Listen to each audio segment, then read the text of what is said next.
everybody, Steph here. Welcome to the Stable Studio. I thought I'd talk about the Mixolydian mode a little bit today. And the way kind of I approach modes, which is probably different to how most people approach modes, or certainly how some people do. You might be familiar with people saying, oh yeah, you need to go learn modes. That's something you've got to do as a guitar player. And that's what I was kind of told by a friend years and years and years ago, probably in my teens. Yeah, you've got to learn modes. It's the thing you got to do. And I didn't understand it. I learned some scale shapes like you do. I learned Mixolydian mode or Lydian mode. Soon worked out that kind of Aeolian and Ionian I already knew because they were major and minor scales and so on. Learned all these shapes and then went, cool, yeah, I know the modes. Yeah, totally on it. And then I had no idea where to use them or how to use them. And that's sometimes the bit that people don't really teach. Is like, where can you use those modes? Where can you actually use the Mixolydian mode, or when should I use it? And I kind of left it alone. I just thought, you know what, I'm just not, I just figured out that I wasn't clever enough to use it. And I thought, I just don't listen to, maybe I don't listen to the right kind of music, or I don't understand. And this was kind of pre-internet times. So this is before the internet existed, certainly to the common person like myself.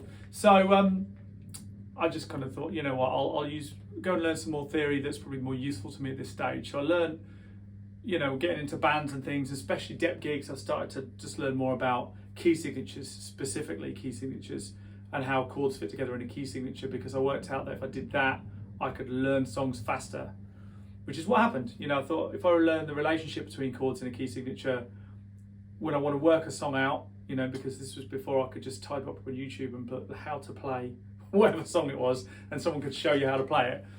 You'd have to sit and listen to a song, you'd have to work it out for yourself. So I soon worked out that if I learned that theory, I'd be able to learn songs faster, I'd be spending less time learning the songs and more time just playing guitar rather than having to try and figure stuff out. So I did that. I sat and learned how the relationship between chords, mainly through speaking to people, doing gigs, reading books, all that kind of stuff. Anyway, off the back of learning key signatures, I started to recognise patterns like you do. And then I realised that a couple of songs I was playing, those songs weren't in regular kind of relationships, as in like in a major key. So this track, sorry, just to backtrack a little bit, the track I played over at the beginning, the chords are F sharp minor. I'll turn the volume pedal up, that'll work, won't it? So, F sharp minor, E major, B major, F sharp minor 7, E major, B major. Now to me that sounds like it's in the key of B major.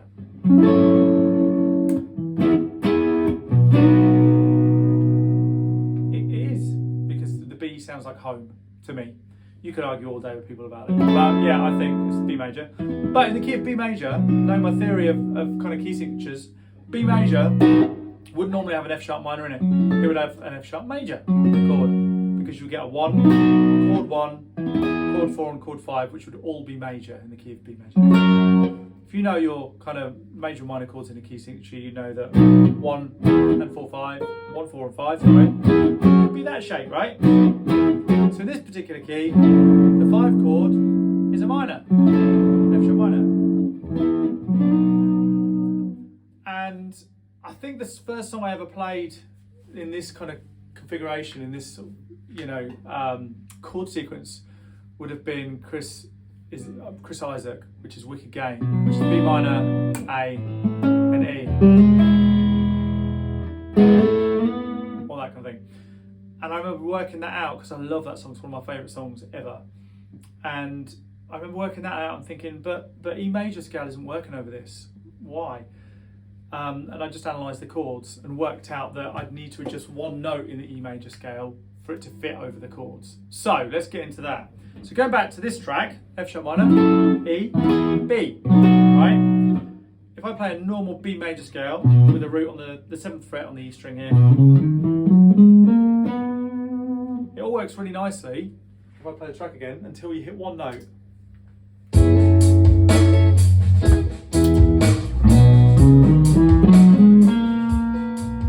That one.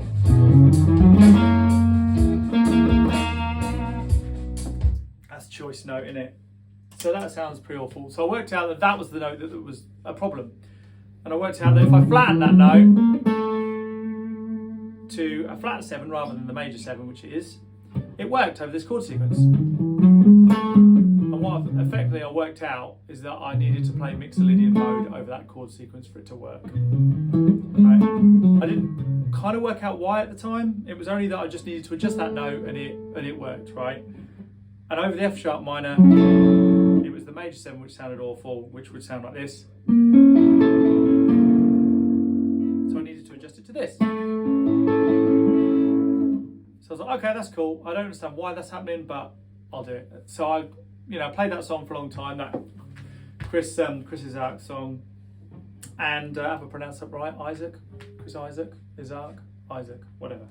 It's a great song. It's one of the best songs in the world, in my opinion. Love it. Anyway, so I adjusted that note, and then someone said to me, oh yeah, it's Mixolydian. And I was like, okay. So it's to do with chord construction. So mode is all to do with chord construction. You see, at the time, I thought I had to learn these scale shapes because it was going to sound really more flavoursome over regular chords. And then I didn't understand at all until I hit that song and thought, right, okay, now I understand that modes is all about changing a particular note to fit over a certain chord sequence or a certain sound. I was like, ping, light bulb. So then I was like, right, I get it. So it's all about recognizing patterns in the chords, and it's about recognizing patterns in key signatures and stuff. So if you know your key signatures, maybe I'll do another video on key signatures and building that from a major scale. But just quickly, something else I noticed was that when I'd learnt my key signatures, I worked out that these 3 chords also fit in the key of E major, because that would be a 2, which is normally a minor, which is F sharp minor. That would be a 1, being in the key of E major. That would be a 5, being in the key of E major, being the B, right? So I thought, oh, okay, so surely I could just play E major over this chord sequence and it would fit, right? Correct.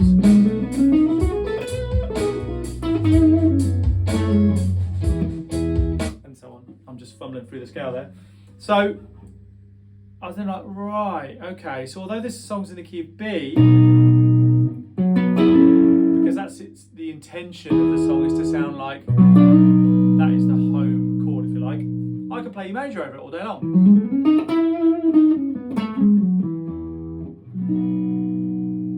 Awesome. So as soon as I worked that out, I was like, brilliant. I don't need to learn any modes, like scale shapes of modes.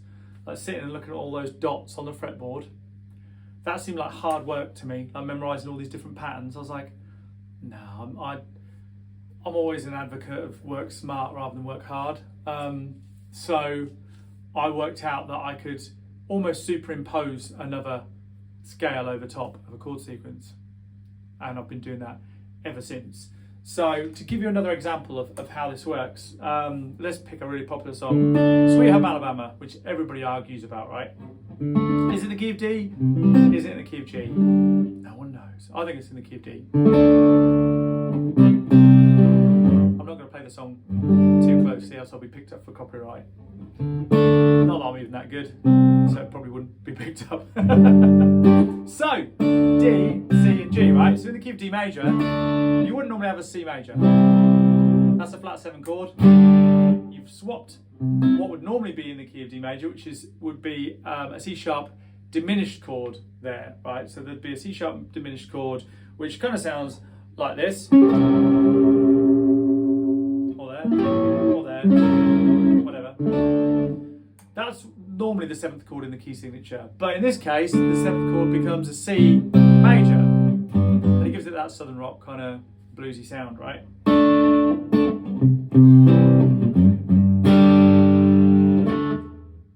was like, right, okay, so in D major, if you play D major, the same thing happens. Over the C chord, that major 7th in the scale of D major,